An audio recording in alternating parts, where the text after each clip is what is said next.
trying to find other people who've experienced something similar, and people who say they've experienced ego death is the most similar to what I've experienced. Have you heard of ego death before? Yep.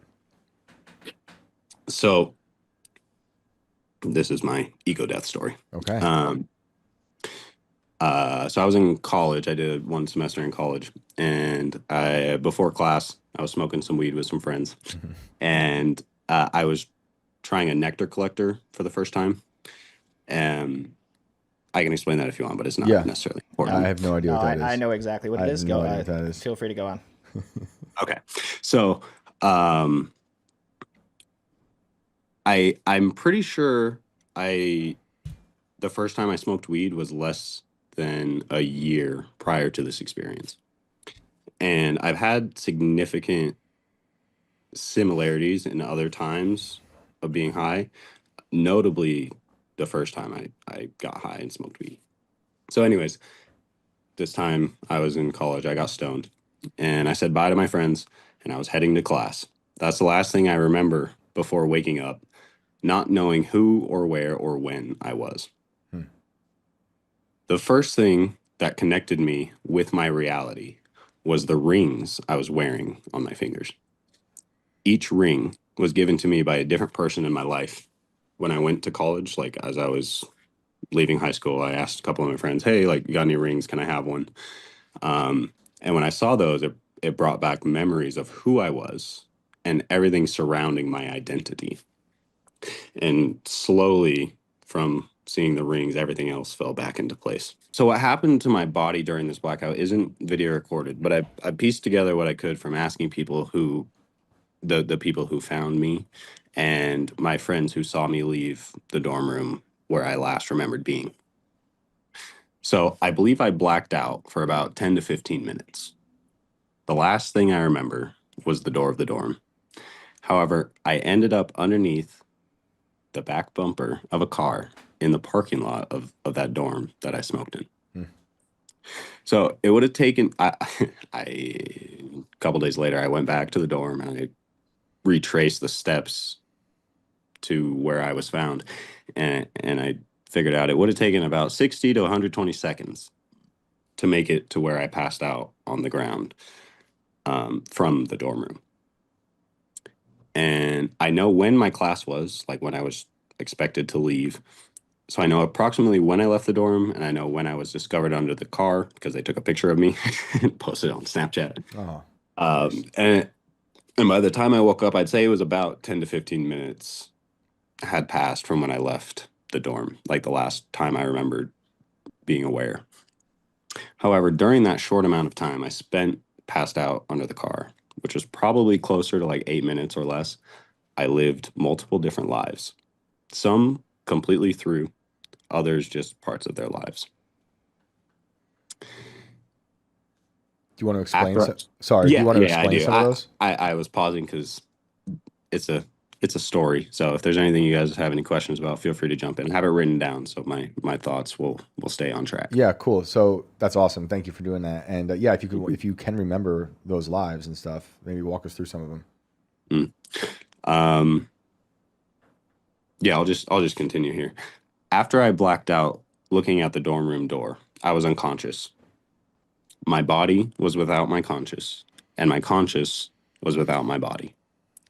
When I became aware again, everything was blackness, and I had no form. So what I'm telling you now is what I experienced while I was blacked out.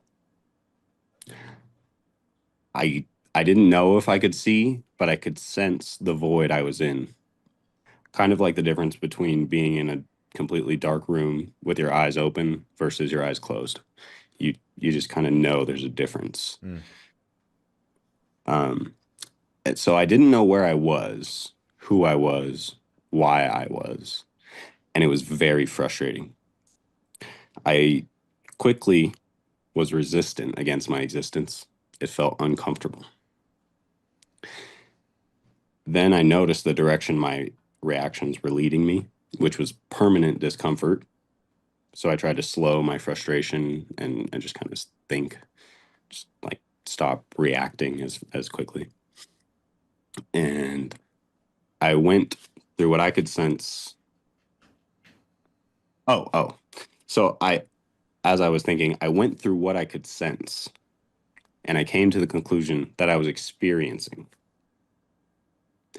And although I didn't have any other information or feedback, I accepted that I was experiencing, or I accepted that what I was experiencing was my experience.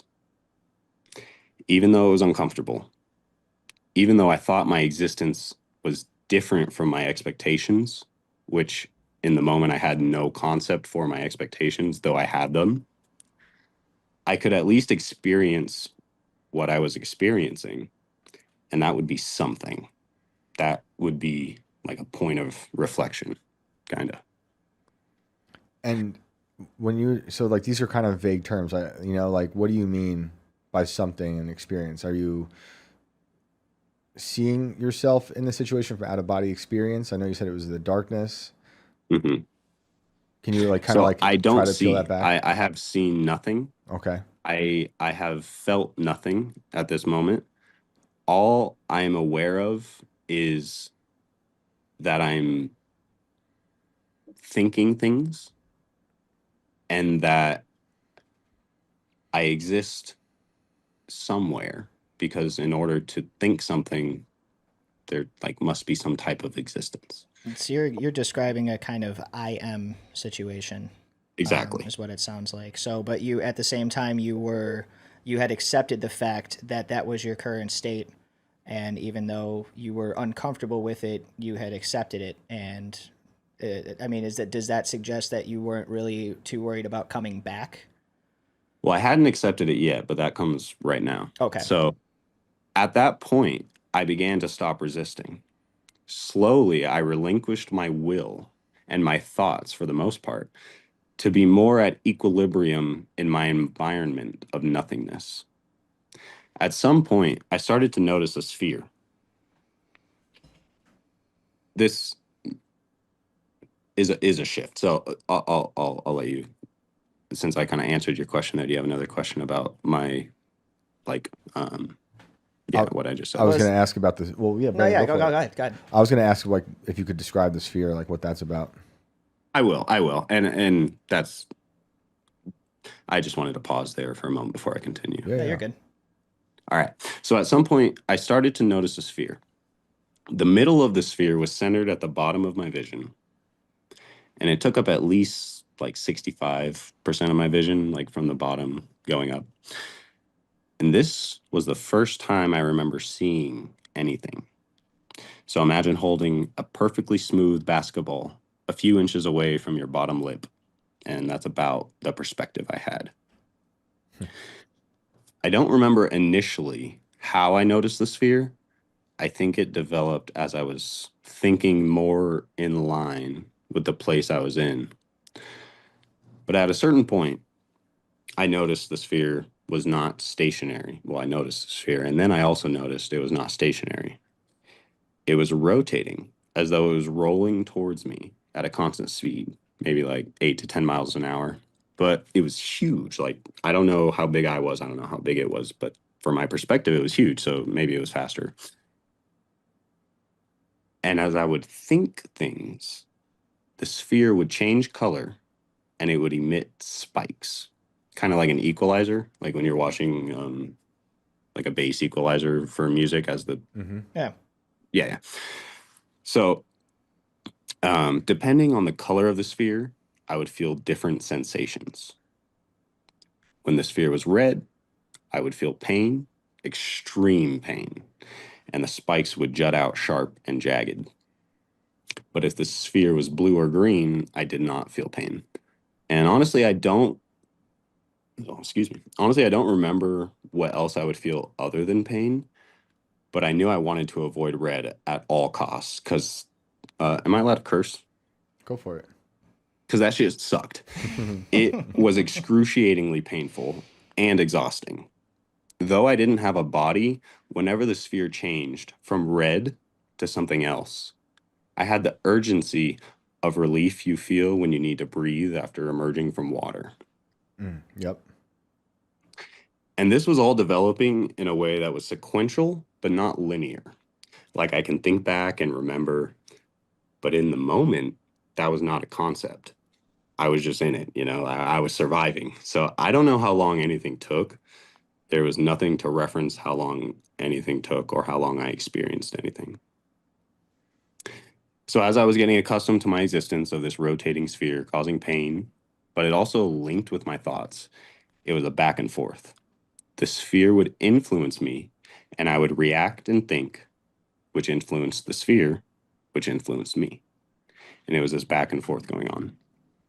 When suddenly my vision and existence was sucked into the sphere, and I found myself inside the body and mind of a human being. It was like I was an observer that could see everything the humans saw, and I could feel what they felt. I understood their motivations. I knew every memory and thought and bias that led them to this point. It's as though I was them. However, there was a separate voice, if you will, that said, "This is not me." Or maybe more accurately, the voice was saying, "This is not us." But with no control or ordinance, I just resided to going through this experience. Kind of like my experience before the sphere. Like when I was like, okay, I'm in blackness. This is my experience. And after time being in that body, I would meld and I would live their life until eventually I would be sucked back to the perspective in front of the sphere. And I would be there back at that existence before plunging into the sphere again in a different existence. The most notable life I lived was a woman that I lived her life from birth until death at old age. I don't know why this one stands out, but it's the only thing, or it's the only one that I can distinctly remember anything about now. I entered her consciousness when she was born, and everything was the same as the rest. I knew I was not her, accepting my existence as an observer, melding with the identity, and then living her life. However, after some years, maybe in her 20s or 30s, my voice started to get softer, and I stopped remembering I was different from the life I was living. And I forgot about myself. I forgot about the sphere. I forgot about all the other lives I'd lived. And I thought I was her. By the end of her life at 70 or 80, I was her, and I forgot about myself. Then when she dies, I zoomed back out to the sphere, and I remember thinking, bro, what the fuck? Like, aren't we done? Why am I back here? Like, I thought I left this place. And that's when I realized the system taking place of living a life, then returning to the sphere and repeat. So I don't know at what point I experienced that life, but I think it was somewhere in the middle. And that's most of the experience while I was blacked out. And then if you remember, I said when I woke up, I didn't know who I was, where I was, when I was. I don't even know if I knew I was a human. So I opened my eyes, finally. The people who found me under the car, they tried waking me up for like 5 minutes. I would wake up and then pass back out. So it just so happened that my buddy JC was walking by, and he was my best friend at the time. We went to middle school, high school, we did band together. We went to the college together. We were roommates. So if there's anyone I should have recognized in that moment, it was this motherfucker. But when I finally stayed awake, I didn't recognize him. I opened my eyes, I looked straight at him, and then I looked around at everyone else because nothing was familiar. And as I was trying to take in my surroundings to figure out what was happening, I looked at my hands at some point, and on my hands, I was wearing rings that my friends gave me when I went to college. And after seeing those rings, floods of memories came rushing in about where I got the rings, who gave it to me, why they gave it to me, other things about those people. And then the next time I looked at JC, I asked him, JC? And my identity started to form again. And it's been that way ever since, pretty much. And you were just smoking weed? Yeah. Yeah. anyone put anything else I've in wondered it? about that as well, and I just wrote a little thing about that too because I was telling someone else about I've got this. people in chat asking where Like, you got it and where maybe they they can get some. sprinkled something else on Okay, there. so someone was like, "Man, that's crazy. Maybe you smoked DMT or salvia or something. Like that's pretty wild." Yeah. And I've also wondered. I looked this up extensively. I wanted to know like what the fuck was that, and I want to know who, like if anybody else had something similar. And I believe the conditions that allowed me to experience this were extreme stress, Mm, existential crisis, mm. lack of daily nutrition, lack of hydration, and then I got stoned as fuck. Yeah, I'm sure that could do a lot of that to a person. And John, real quick, I just want to acknowledge everyone who's just now joining us. Thank you for meeting us here from IRL. Appreciate you guys joining us. We talked about UFOs, jellyfish in the sky, SpaceX, the surveillance state, and now we're talking to Gian, who had an ego death experience. And I'm about to ask some questions real quick. I'm curious. Okay, so for those who are just joining us, John just told us that after an experience, were you smoking a bowl here or like So a I can double explain Dutch that blunt? because I think it is That important. was a It was nectar the first time collector, I right? had Oh, smoked I don't this know what that way. is. That's right. Yeah, it's an extract tool Um, basically. so a nectar collector is basically just a glass tube, and you heat up the bottom really hot, and then when the glass comes in contact with wax, Mm-hmm. it immediately vaporizes the wax. It's like new wave So freebasing basically. so Sheesh. you can get a it's a hot hit, and you can get a lot at once Okay, because so it's And it's strong. concentrate, so yeah, it's a lot Okay, stronger than yeah, just like your average. where I grew up, it was just, and I don't do this at all anymore, but it was like vanilla Dutches cracked open, and then you sprinkle in the horrible seed weed we got from Newburgh, New York. But what I wanted to ask you, and again, for those who are just now tuning in, Gian just told us about being in this dark place, kind of like this floating consciousness, and then a sphere appears in this place he's in, and he then enters. He's lived multiple different lives in this scenario, but one in particular that stands out is a woman whose consciousness you entered, and you said you basically lived inside her brain from birth to death, right? To sum it correct. up. So, And not just death, an old age death. right. So like that's a long life. And you also, it's worth noting that you kind of forgot you were yourself while in there after a while, right?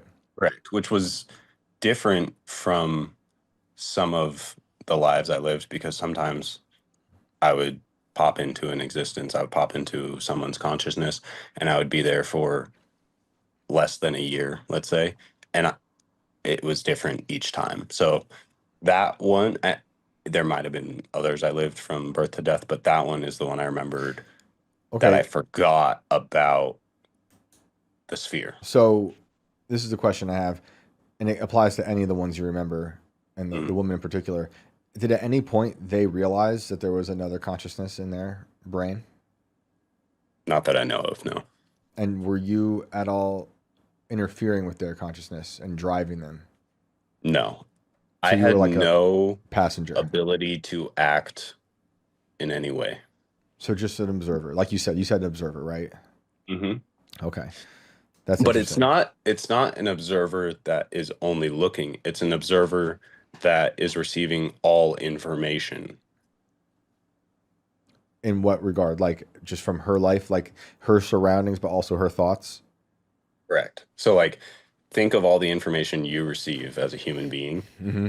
I was receiving all of that information. Okay. That is, yeah, that's wild. So, from experiencing that, you think you had this ego death experience because you kind of like had this fractured experience? So the ego death part is because when I woke up, let's say, in my body, in Gion's body, the body that I live in now, the consciousness I have now, I was unaware. Mm-hmm. And what brought me awareness and context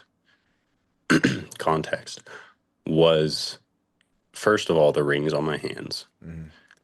Those rings brought me stories and memories.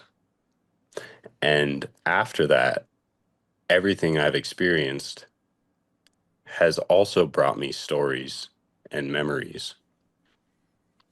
So the ego death is that all the lives I lived before I woke up right now are just as valid as the life I'm living now. The life I lived in that woman, when I thought I was her, I forgot Right. about the sphere. It was just as valid at the time as my life is now. Right. So, like, it's not that I think I'm going back to the sphere at some point, but I'm saying that that possibility is just as valid to me as anything else. Yeah, I can see that, and it sounds like a humbling experience.